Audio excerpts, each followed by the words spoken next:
Welcome, everybody. Another session of the three question series with the College Admission Office. Really excited for today's guest, Chris Gruber, Vice President, Dean of Admission and Financial Aid at Davidson College. And Chris, we were talking before we started recording. You have Delaware Valley roots, so I thought we'd start with that because you know where our students are coming from and you have knowledge about this area, don't you? Oh my God, yeah. That's still home.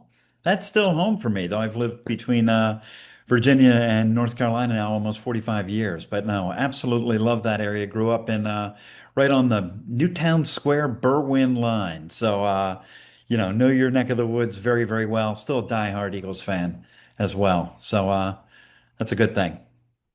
And for those of the people that are listening, first met you in 2001. I remember San Antonio NACAC. Oh my You were with God. another school at that point, It was. but We were always the someone I few and the loved. proud there that year. Yeah, it was a skeleton crew, Yeah. and I've always reached out to you as an expert in this field for help all the time, career advice, but also just industry advice. So I think we're going to have a great conversation here Oh, you're with you kind. today. Those of you who have watched past three question series, is the same three questions, usually a couple uh, different follow-up questions, but Chris has been great. He agreed to answer our questions and should have a great conversation. So, Chris, question number one. Can you tell us something about Davidson that you'd like every prospective student and their families to know about? And how can families learn more about this during the college process?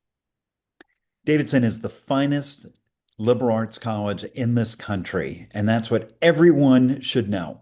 Um, I've got to say that. I've got to Mm-hmm. be, you got to wear the colors.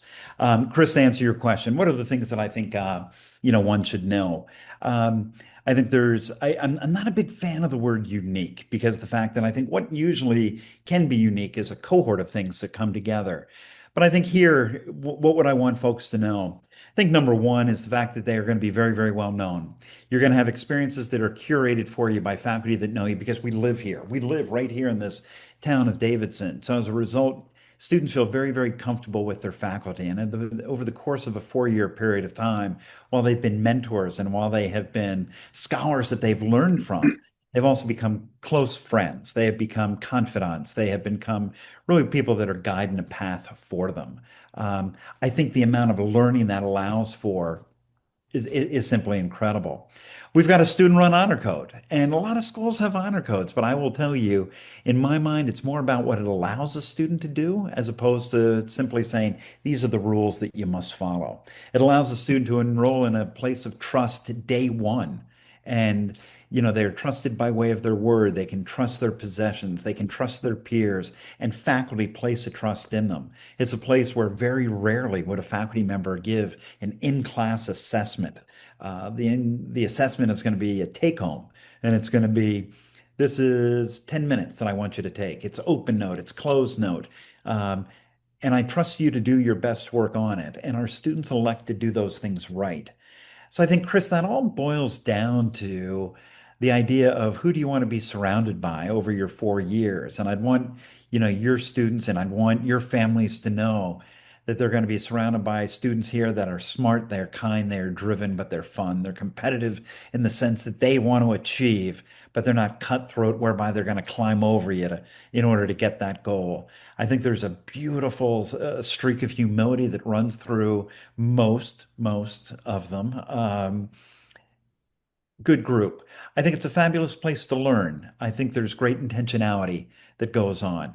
And I think you learn about that by way of speaking to any graduate of the college, a student who is even here currently. I think you're going to learn about that by talking with our faculty, as well as our admission and financial aid team and what you read. Our message has been consistent. I think it's often been a little bit understated in the fact that we don't look to be overly coming across in a bragging type way and let the reputation of self speak for itself. Um, so that's what I'd offer you.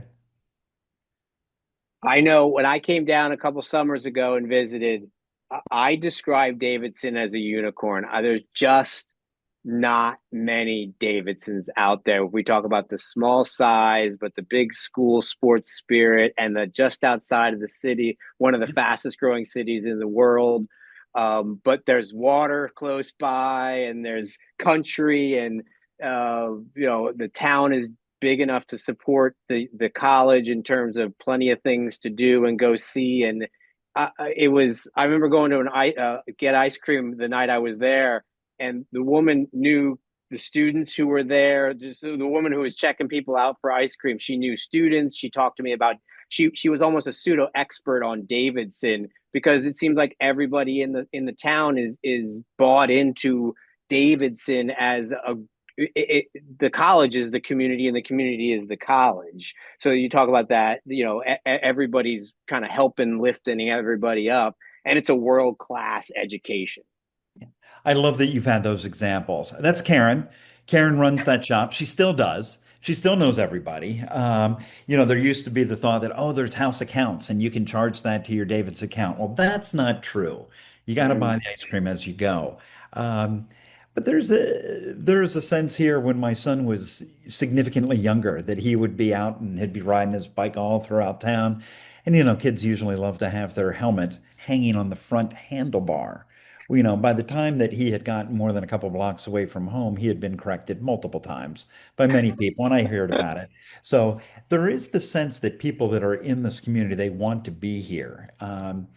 There's a lot of folks, and I love the fact that you're talking about a city. This is the second largest banking city in the United States, with Wells and BOA that are, right here as well. But TIA as well as Vanguard have large facilities here as well. So there's a lot going on in the city with an American Airlines hub. So easy to get to and from. Come on, direct flights from Philly, easy. Um, the community is an absolute extension of the campus where students feel very, very much at home and very welcome. And I think that's something very nice to find in a collegiate experience. Thanks, Chris. We're going to shift from Davidson specific to industry as well, combining that. So, can you tell us about a recent trend you've seen impacting admission practices at your school? What is the trend, and how has it and how will it continue to affect your school and Davidson and your office? Yeah. Chris, there's a lot of them that are going on right now. And I could, how much time do we have? I know you don't want this to be a 4 hour snippet. But, I do think that the term scholarship is a trend line that has taken on new meaning in the last number of years. Historically, that had been something that, was earned by a student. It's a meritorious selection, usually by way of a program that a college has. And so many colleges and universities today are using the term scholarship in a much more liberal way. It's a form of more often of a yield tool, more of a discounting tool. I think that is one thing.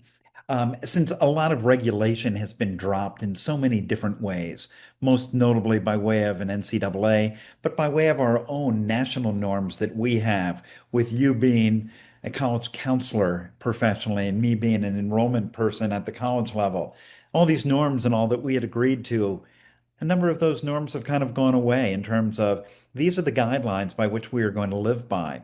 So, unfortunately, one of the tread lines that is out there right now is the honoring of early decision and what that means. Um, because the fact that what's going to happen if you break that rule? Not a lot. So, there aren't consequences that go with that. Um, trends that have existed by way of working to modify and correct situations by way of the FAFSA in past years, I think have had some different implications. I think there's some less than positive outcomes that have come by way of some of the methodology that schools are having to deal with on their own. I'm concerned for international students. Here we are, we're talking today on Tuesday, the 27th, and the scrutiny that involves international students who I think are absolutely fabulous ambassadors from their countries that bring their literature, their history, and bring their perspectives. I'm fearful at the loss that's coming by way of a number of those things. I think, Chris, that boils down to there's a lot on the table that we're simply unsure about. Um, the concept of whack-a-mole, what are we hitting right now? Um, and are we correcting something? Are we working to make something better? Or are we just walking around with a fire hose and putting band-aids on things? That's part of it. Um, but I will say for the most part, we're feeling pretty whole. But never did I believe in doing this work for as long as I've done it, that I would be spending so much time, a disproportionate amount of time, more on the issues du jour or of the week or of the month than what we've done in the last number of years. And they hit on some of those items I spoke of. But we talk to our students all the time, Chris, about the, their decision individually isn't a business decision, but education is certainly a business. And just the things that you rattled off, and I'm sure, as you said, you could have gone a few hours of rattling off about 10 other things that probably impact your job and your office's work that probably many of us don't even think about. Um, Grant money, FAFSA, political issues, administration, competition, NCAA, NIL. Just we keep talking about the things that are either changing or uncertain, and it doesn't mean that everything was amazing 12 years ago or when I got into this college counseling side of things. It was different, and now we Yeah. have to adapt to a lot of those things.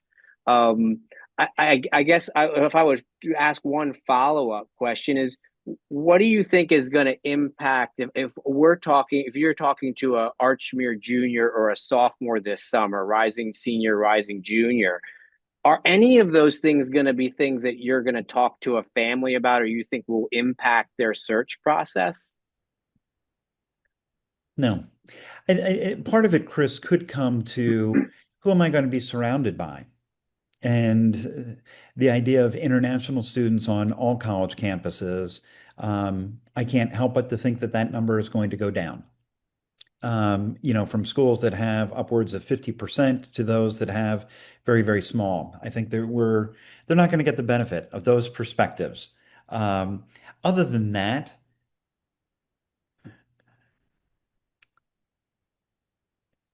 I think there's some political climate things that they are going to encounter and they're going to feel that, especially on some college campuses more so than others.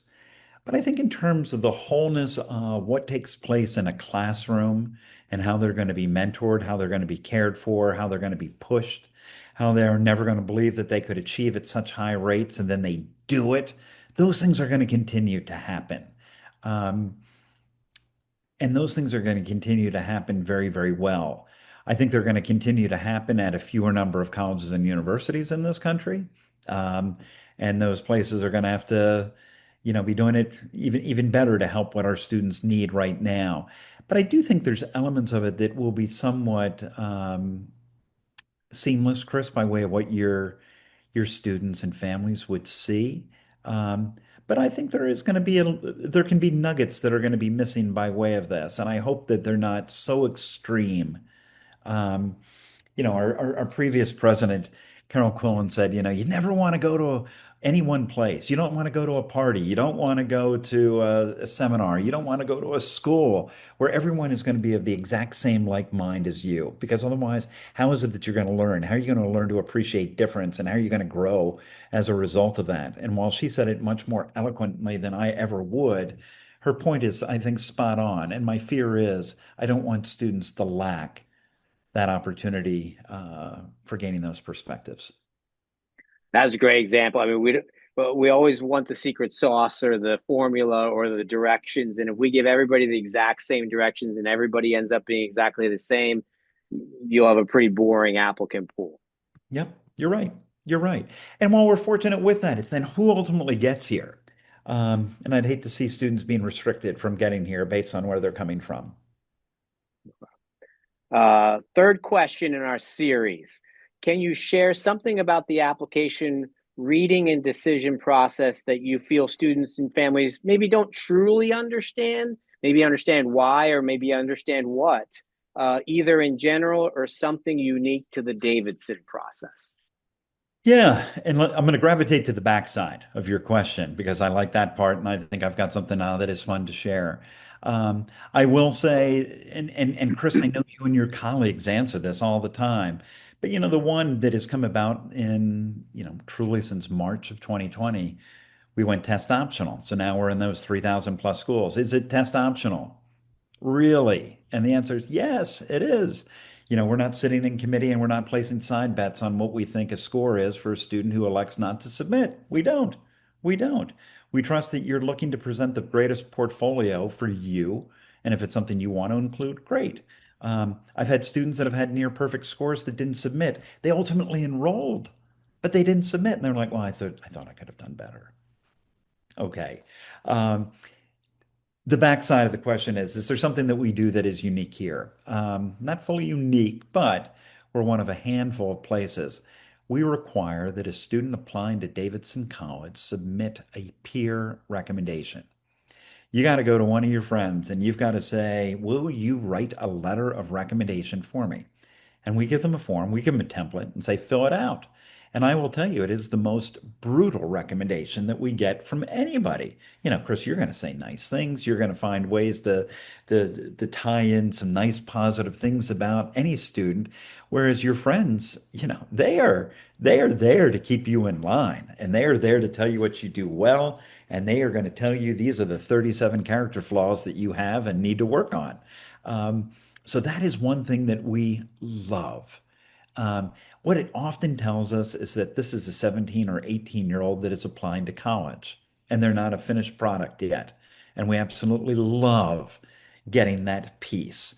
But we also think it's very, very important. And we also love to have an understanding as to who does the student select in order to write that peer recommendation.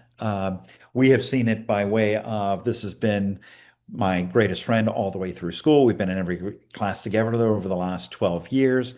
They have also been with me on the ball fields. They have been with me in church. They have been with me each and every step. Or here's somebody that I met this past weekend at a camp that I went to. So it's a little telling, and you read the tea leaves in terms of the selection and how you know them. But I think it adds a beautiful dynamic, Chris, to understanding the student and seeing some of those points of connections by way of what a student will share within that peer recommendation.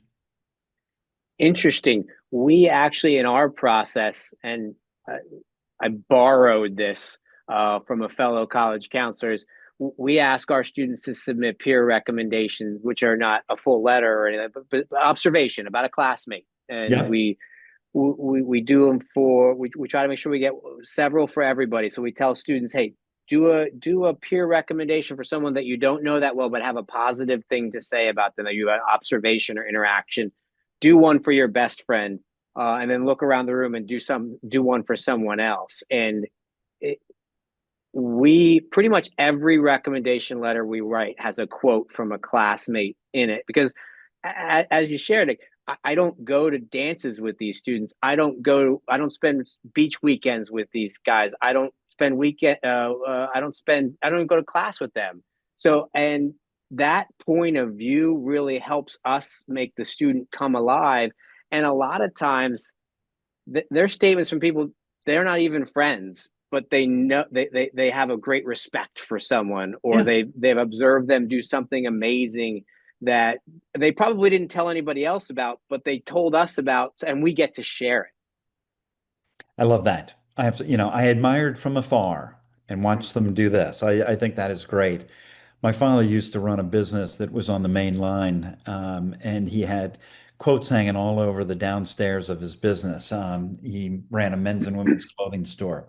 And one of the things that he always said is catch people doing something right. And when you catch them, let somebody know. Um, so I love that your kids are doing that as well. And then it seeds you with those nuggets, and you have good things to Mm-hmm. write about. And it can often confirm what you may have been thinking.